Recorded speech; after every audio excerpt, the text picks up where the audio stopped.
Legenda Batu Menangis. Dahulu kala, di sebuah desa kecil di pedalaman Kalimantan, hiduplah seorang janda tua bersama anak gadisnya yang sangat cantik. Sang ibu hidup sederhana, namun anak gadisnya justru tumbuh menjadi pribadi yang angkuh dan pemalas. Ia selalu memperhatikan penampilannya dan tidak pernah membantu ibunya bekerja di ladang atau rumah. Anak gadis itu sangat memperhatikan penampilannya. Ia selalu memakai pakaian bagus dan berdandan, seolah-olah ia adalah putri dari kerajaan. Sementara ibunya harus bekerja keras setiap hari agar mereka bisa makan. Suatu hari, sang ibu mengajak anaknya pergi ke pasar di desa sebelah. Karena jalanan yang jauh dan berbatu, mereka harus berjalan kaki cukup lama. Sang ibu memakai pakaian lusuh dan membawa keranjang, sedangkan si anak memakai pakaian terbaiknya dan berjalan beberapa langkah di depan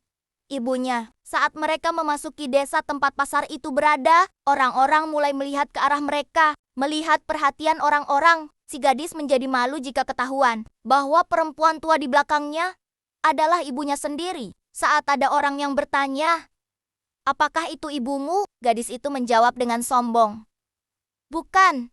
Dia hanya pembantuku." Hati sang ibu remuk mendengar jawaban itu. Namun ia tetap diam dan menahan kesedihan dalam hatinya. Setelah kembali ke rumah, sang ibu tidak berkata sepatah kata pun. Malamnya, ia berdoa dengan hati yang terluka. Ya Tuhan, jika anakku benar-benar tidak tahu berterima kasih dan durhaka padaku, hukumlah dia agar ia menyadari kesalahannya." Keesokan harinya, saat si gadis sedang duduk di halaman rumah sambil menyisir rambutnya, tiba-tiba langit berubah mendung, angin kencang bertiup, dan suara petir menggelegar. Si gadis ketakutan dan mencoba lari masuk ke rumah.